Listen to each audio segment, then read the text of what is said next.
Of course, with the very beginning of last night's NBA draft, there was no surprise to be had, and yet it was still a special moment when the name was announced at the top of the NBA draft. With the first pick in the 2019 NBA draft, the New Orleans Pelicans select Zion Williamson from Duke University.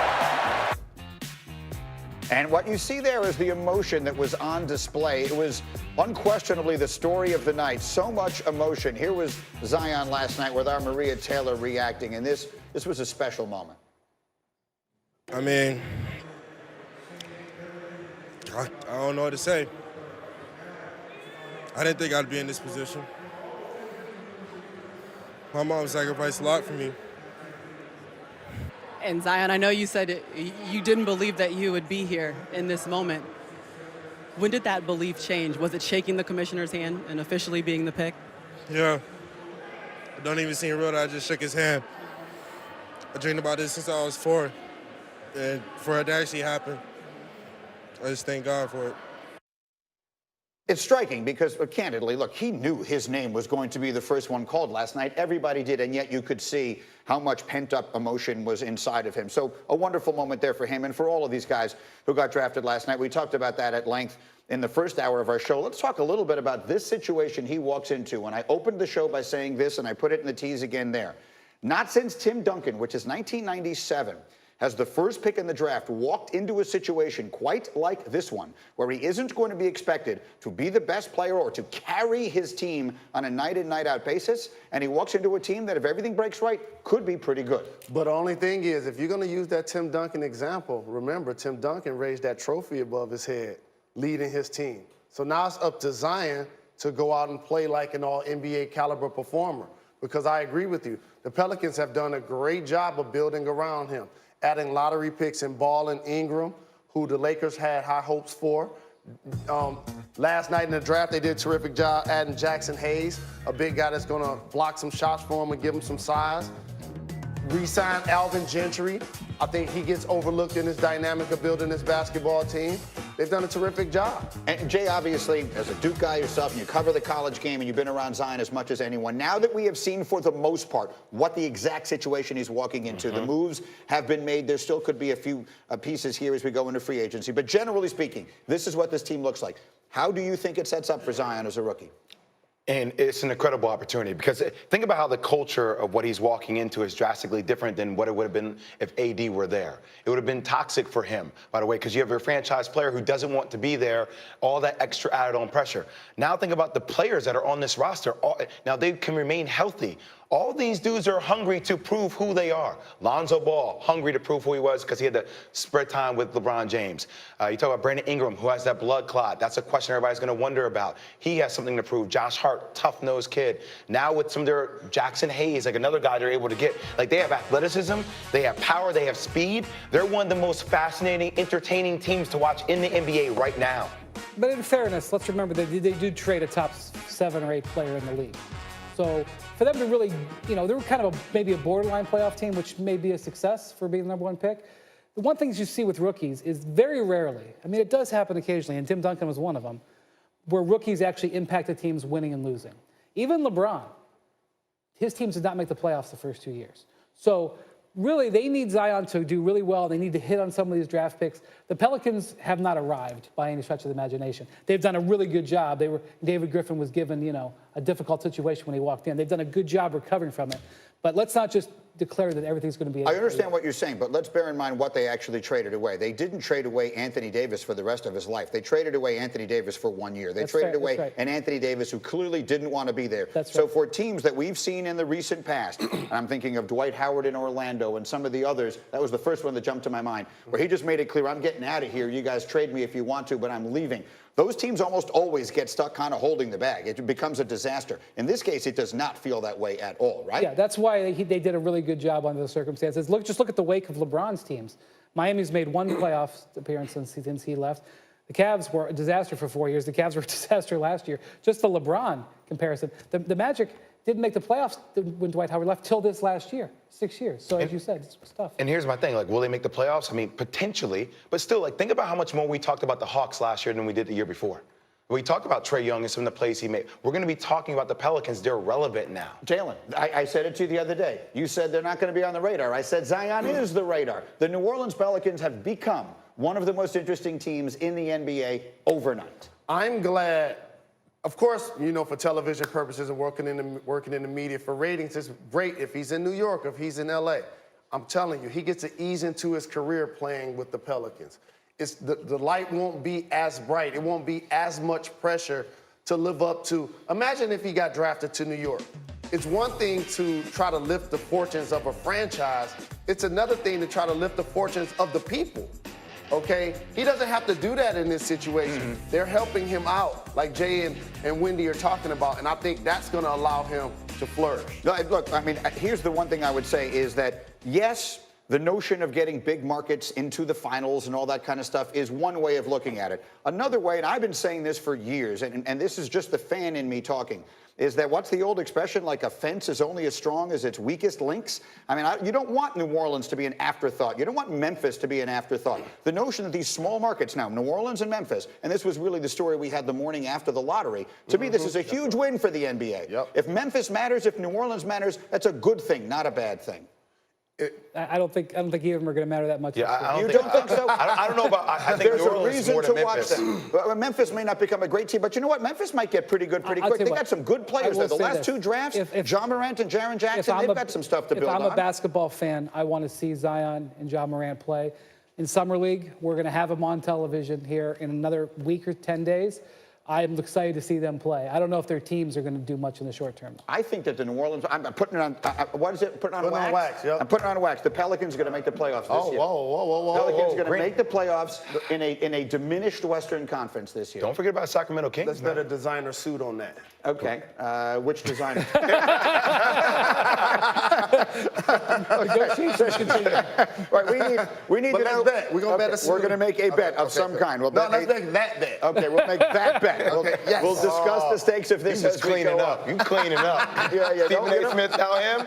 I see what you're doing. Come on, Stephen A. owes you shoes. I'm going to owe you a suit. It's the whole ensemble. That's the Best point. dressed man in New York. All right, we got to find out all the things that Woj knows. Let's do that right now. Yeah, Woj and I decided we're actually betting the designer of my suit, which happens to be Steven Tyler today. But Adrian Wojnarowski with me here. Your overall thoughts on the Pelicans and what David Griffin has done in this last week. He went there because he wanted a lot of control. He's made a lot happen. He has. Listen, they were very fortunate to win the lottery to get Zion because it opened up a lot of doors for them and gave them, I think, the confidence to go out and not do a teardown post Anthony Davis. And that's typically what happens in a small market. I mean, you know, Greeny mentioned Dwight Howard after he left, and you know that's what typically happens. But what he's done is use Zion as the cornerstone to go forward with, because they still have Drew Holiday, who is a borderline all-star level guard. But the draft picks he got in this deal, not just the ones that they used last night that they flipped to Atlanta in that deal, but going forward, they have not only cap space now this summer, $30 million to go out and spend on, you know, if they want to go after an Al Horford, they could do that and let Jackson Hayes apprentice under him. They could split that money up. They don't have to spend it all, but they have a chance to bring in some veterans here to get back in the playoffs. And I think for this organization, when a big player becomes available here in the next few years, they've got the draft assets to go out and do a big trade, to bring in an impact player, because those picks going forward, when high school players are coming back into the draft, potentially in 2022, that's going to be a really valuable draft. And to have assets, multiple assets in those years, that could bring you back a lot. So they're set up here, I think, in the short term to do something in free agency, perhaps maybe even compete to get back in the playoffs.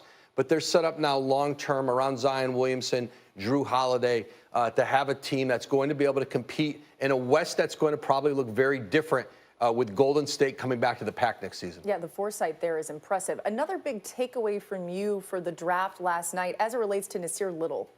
Well, look at Portland and what they've been able to do in the last two drafts. Last year, Anthony Simons, who was essentially a high school player, did a year of post-grad. Now, he was too young to crack the rotation on a team in the West that got to the Western Conference Finals. But now having Simons and having Nasir Little, who is a lottery-level talent, who's going to have to come in and prove himself they have done a tremendous job, Neil O'Shea, Terry Stotts in Portland, of developing young players.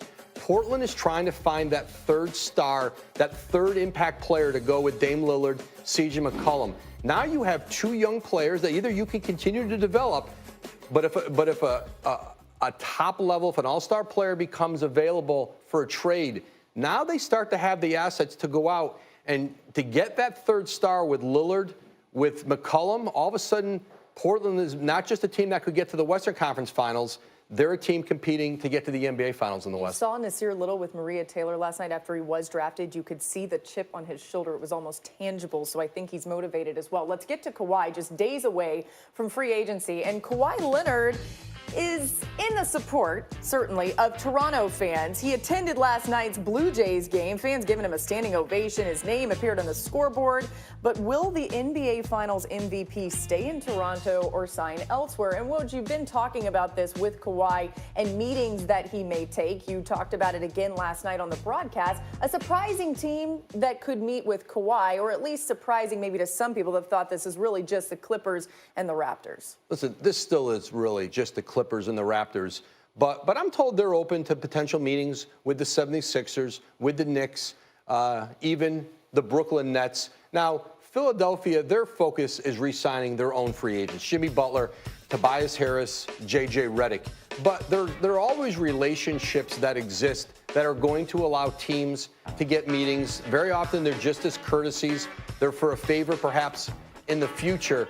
But I think it's conceivable. He's going to sit down with Philly, the Knicks. But this is still a two-team race right now, the Clippers and the Raptors. Okay, so great clarification there from Woj. And Greeny, it's interesting because Jalen said earlier in the show he doesn't even really like that a star like Kawhi would meet with 3 to 4 teams. And what do we think about the 7? Well, so I want to ask a question, Woj, if he can hear me over there, and I'm sorry for our director, but I'm going to ask Woj a question from over here, and that is, if it is a two-team race, I think I'm asking this question on behalf of a lot of fans out there. If it is a two-team race between Toronto and the Clippers, what is the purpose of taking meetings with the Sixers, the Knicks, and anybody else? Because it doesn't take much effort. You know, if you're holding meetings, let's say hypothetically in Los Angeles at a hotel, and an organization comes in for an hour and a half and makes a presentation, it just doesn't take much time on either side to do it. And I think, you know, for Kawhi Leonard and for his representatives, you know, it's something else to listen to. It's an option. But it's not like you're getting on a plane, you're going to spend a day or two in a city in free agency. It doesn't have to extend to that. You know, Bobby Marks could tell you with the Nets, you know, they often got, you know, meetings with big free agents because they were in the New York market, but that didn't necessarily mean, you know, they were in there with LeBron James, with Dwayne Wade, but they would get a meeting with them because it's easy to set up, it's easy to do, and very oftentimes it provides some goodwill for some potential deals in the future with other clients an agent might have. Okay, that makes sense. Well, thank you very much for that. So let me bring it out here. And then the one piece of that I think then becomes interesting and important is timing. And Wendy, you were talking about this before we started here, is that if you're, you know, I'll let you say it, but if you're a team like the Sixers, you have your priorities, and Woj just ran through what they are. How does this affect the timing of everything? The Sixers one is really fascinating because if they wanted to, the Sixers could let Tobias Harris, Jimmy Butler, J.J. Redick walk and sign Kawhi Leonard if it was a serious discussion. At the same time, Jimmy Butler and Tobias Harris are going to have offers on June 30th. To be honest with you, they already have the offers. And you don't want to like send the wrong message that, hey, we're looking at somebody else. And because this whole thing is about timing. One of the reasons why the Clippers traded Tobias Harris was because that they knew on July 1st they were going to be going after Kevin Durant and Kawhi Leonard, and they knew there was a chance that Tobias Harris could get a max offer elsewhere and not wait. It was one of the reasons why they moved on from him. So timing, especially in a truncated system where we are in 2019, where everything is going to get done within 12 to 24, 48 hours, that stuff matters. Conspiracy theory. You ready for it? Yes. If you really want to sabotage the East, if you're thinking like a genius in that fact, all right, yeah, if time is a big thing, let me take a meeting. Let me take my time. July 3rd. Let me take my time, Eastern Conference, Philadelphia 76ers. Let me put Tobias Harris and Jimmy Butler in a weird situation with you guys. Let me sign back with Toronto after I sabotage the situation. I love this. I love the way you're thinking about it. Buy him a suit. Go ahead. Now you see why I don't like it. Yeah. Why? Oh, but you don't like it because it throws that off. Now you see can why. dismantle a franchise. Now think about, Woj said that they're basically doing it as a formality. is basically when your representation wants to do a favor for the team and or vice versa. Now, when Paul George does not take a meeting with the Lakers, we now take that as an indictment to their recruiting. It's insulting, right? Yeah. Correct. And so now for the player, you go out and take these meetings, you offend the people that you already have on your team, you make the fans think that it's a realistic chance for this guy to come when he's not planning on coming at all. So it's really touch and go, especially when it's the top players in the game. All right, but the most important thing that we get out of that, again, all these are interesting conversations to have, but the most important thing is, regardless of what reports come out there, he's meeting with them, it's really Toronto and the Clippers, and that's basically it for Kawhi. That's what we think. That's what we think. I mean, he could still throw us a curveball. This is, Greeny, for 17 years, I've covered the NBA, this is maybe the most murky free agent situation I've seen with all these star players. But all of them, you mean, not just Kawhi? Yeah, because we don't know what's going to happen with Durant. You know, we think we now know what's going to happen with Kyrie, but those Durant and Kawhi really control the market, and they are guys who it's just a little bit murky. This is the first time, Wendy, that you had the top players and you couldn't gauge what they were going to do based on winning, because if that was the case, KD would stay there. Yep. And about money, because they're not into it to sign long-term deals. And lastly, all of the top guys have already won championships. And they both got 2 Finals MVPs, two rings and 2 Finals MVPs. Correct. Yeah. And I know he's Durant already done it before, but I'm just, if watching Klay Thompson and KD get hurt the way they did, if your representation does not talk to you about that and say, hey, look, I know you may want to do a one-on-one for Toronto, but what if you come down the wrong way, and how does that set you up? And I know what you're going to say about KD, they're still going to give that money, but still, the longevity of your career can change things depending upon what the injury is. I'm on your side. Is that what you were going to say? Kevin Durant is going to get a 5-year offer from his home team and 4-year offers everywhere else. I mean, if you get injured, you get injured. Yeah. If you're worried about loss of value, I don't think that loss of value exists. I think if you're at the cream of the crop, you don't have to worry about it. All right, so you just said we don't know what's going to happen because for all of the reasons, these guys have their rings, the money is, for all intents and purposes, monopoly money to the top level guys anyway, et cetera. So what do they make their decisions based on? If you were in that circumstance right now, what are you weighing? Power and happiness. That's what I'm seeing happen. If you're somebody like Kawhi Leonard, you have the power in Toronto. You just won a championship. If you go back there, people are going to pick y'all to win the East. You go to the Clippers, you're born in California, people are going to predict y'all to be one of the best teams in the West. That's power. KD, you could sign 5 years in Golden State. They've shown that they couldn't win the championship without you. So now do you stay and rehab there and get the final year? Or do you go somewhere else and chase the large market like a New York City?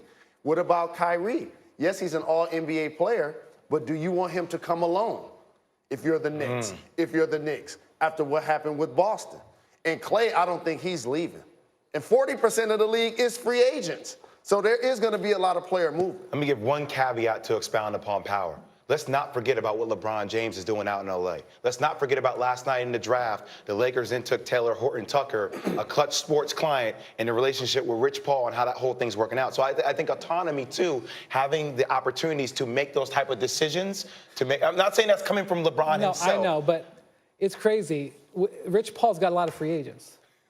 Corey Joseph could end up there, too. They actually have free agents that the Lakers need those positions. They have the Morris brothers. They have Corey Joseph. I don't think it's going to happen, but the Lakers could have an all-clutch starting 5 and not really doing anything to help Rich Paul. But it could happen. That's power. That's power. So the point is that there are a lot of other factors that are at work here. And then the first domino that falls, what do we think it's going to be? Is the first domino going to be KD? Is the first domino going to be Kawhi? Are guys like Jimmy Butler? Jimmy Butler does not deserve to be considered a second-tier player in any regard. But in this context, I guess he is. Which is the first domino that falls? Well, I would refer to it as A-plus free agents and A free agents. So the A-plus nice way of putting it. The A-plus free agents will take their time, whatever they want. The A free agents may have to wait a little bit, but there's the B and C free agents who may be able to make moves right away. We see guys now signing for the minimum on July 1st, which is an insane situation, but that's where we are in the league. We'll be here all of that week with specials in the afternoon. We'll be all over NBA free agency. We'll take a quick break coming up here on